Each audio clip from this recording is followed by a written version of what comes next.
नेताजी यानी सुभाष चंद्र बोस भारतीय स्वतंत्रता संग्राम के महानायकों में से एक, जिन्होंने अपने जीवन के दौरान कई प्रमुख कार्यक्रमों के माध्यम से देश को स्वतंत्रता की ओर ले जाने का प्रयास किया। वे स्वतंत्रता संग्राम में भाग लेने वालों में से एक थे, जिन्होंने अपने जीवन का बलिदान देकर देश की आजादी के लिए संघर्ष किया। नेताजी का जन्म 23 जनवरी सन 1897 को ओडिशा के कटक शहर में हिंदू कायस्थ परिवार में हुआ। उनके पिता का नाम जानकीनाथ बोस और मां का नाम प्रभावती था। जानकीनाथ बोस कटक शहर के मशहूर वकील थे। पहले वे सरकारी वकील थे, मगर बाद में उन्होंने निजी प्रैक्टिस शुरू कर दी थी। उन्होंने कटक की महापालिका में लंबे समय तक काम किया और वे बंगाल विधानसभा के सदस्य भी रहे। अंग्रेज सरकार ने उन्हें राय बहादुर का खिताब दिया था। प्रभावती देवी के पिता का नाम गंगा नारायण दत्त था। दत्त परिवार को कोलकाता का एक कुलीन परिवार माना जाता था। प्रभावती और जानकीनाथ बोस की कुल मिलाकर 14 संतानें थी, जिसमें 6 बेटियां और 8 बेटे थे। सुभाष उनकी 9वीं संतान और 5वें बेटे थे। अपने सभी भाइयों में से सुभाष को सबसे अधिक लगाव शरद चंद्र से था। कटक के प्रोटेस्टेंट स्कूल से प्राइमरी शिक्षा पूर्ण कर 1909 में उन्होंने रेवेंशा कॉलेजिएट स्कूल में दाखिला लिया। कॉलेज के प्रिंसिपल बेनीमाधव दास के व्यक्तित्व का सुभाष के मन पर अच्छा प्रभाव पड़ा। मात्र 15 वर्ष की आयु में सुभाष ने विवेकानंद साहित्य का पूर्ण अध्ययन कर लिया था। 1915 में उन्होंने इंटरमीडिएट की परीक्षा बीमार होने के बावजूद द्वितीय श्रेणी में उत्तीर्ण की। 1916 में जब वे दर्शन शास्त्र ऑनर्स में बीए के छात्र थे, इसी बात पर प्रेसिडेंसी कॉलेज के अध्यापकों और छात्रों के बीच झगड़ा हो गया। सुभाष ने छात्रों का नेतृत्व संभाला, जिसके कारण उन्हें प्रेसिडेंसी कॉलेज से 1 साल के लिए निकाल दिया गया और परीक्षा देने पर प्रतिबंध भी लगा दिया। 49वीं बंगाल रेजिमेंट में भर्ती के लिए उन्होंने परीक्षा दी, किंतु आंखें खराब होने के कारण उन्हें सेना के लिए अयोग्य घोषित कर दिया गया। किसी प्रकार स्कॉटिश चर्च कॉलेज में उन्होंने प्रवेश तो ले लिया, किंतु मन सेना में ही जाने को कह रहा था। खाली समय का उपयोग करने के लिए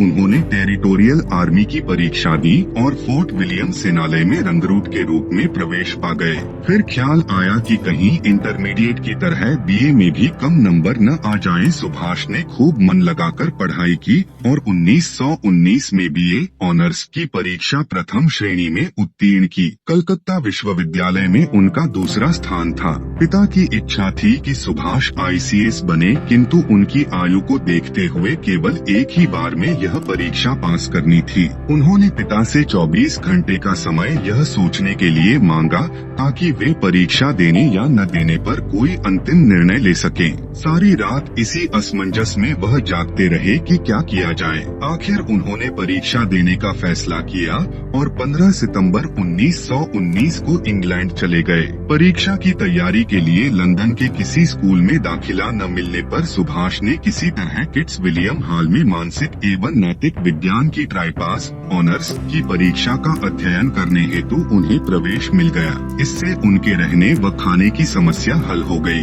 हाल में एडमिशन लेना तो बहाना था, असली मकसद तो ICS में पास होकर दिखाना था। सो उन्होंने 1920 में वरीयता सूची में 4था स्थान प्राप्त करते हुए पास कर ली। इसके बाद सुभाष ने अपने बड़े भाई शरद चंद्र बोस को पत्र लिखकर उनकी राय जाननी चाहिए कि उनके दिलो दिमाग पर तो महर्षि दयानंद सरस्वती और महर्षि अरविंद घोष के आदर्शों ने कब्जा कर रखा है। ऐसे में ICS बनकर वह अंग्रेजों की गुलामी कैसे कर पाएंगे। 22 अप्रैल 1921 को भारत सचिव E0S0 मांटेग्यू को ICS से त्याग पत्र देने का पत्र लिखा। एक पत्र देशबंधु चित्तरंजन दास को लिखा, किंतु अपनी मां प्रभावती का यह पत्र मिलते ही कि पिता, परिवार के लोग या अन्य कोई कुछ भी कहे, उन्हें अपने बेटे के इस फैसले पर गर्व है। सुभाष जून 1921 में मानसिक एवं नैतिक विज्ञान में ट्राइपास ऑनर्स की डिग्री के साथ स्वदेश वापस लौट आए।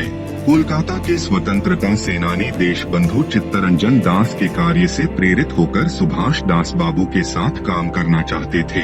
इंग्लैंड से उन्होंने दास बाबू को खत लिखकर उनके साथ काम करने की इच्छा प्रकट की। रविंद्रनाथ ठाकुर की सलाह के अनुसार भारत वापस आने पर वे सर्वप्रथम मुंबई गए और महात्मा गांधी से मिले। मुंबई में गांधी मणि भवन में निवास करते थे।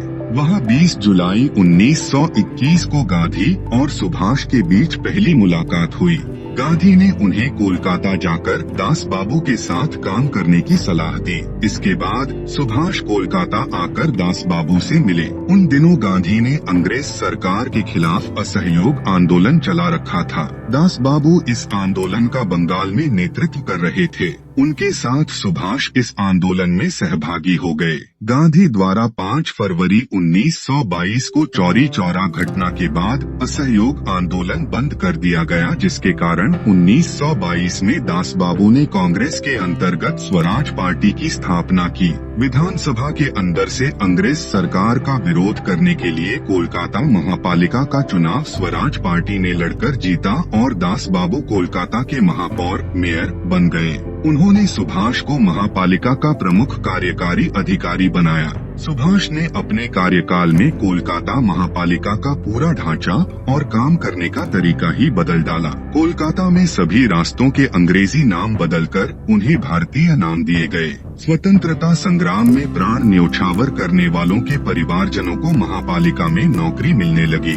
बहुत जल्द ही सुभाष देश के एक महत्वपूर्ण युवा नेता बन गए। जवाहरलाल नेहरू के साथ सुभाष ने कांग्रेस के अंतर्गत युवकों की इंडिपेंडेंस लीग शुरू की। 1927 में जब साइमन कमीशन भारत आया तब कांग्रेस ने उसे काले झंडे दिखाए। कोलकाता में सुभाष ने इस आंदोलन का नेतृत्व किया।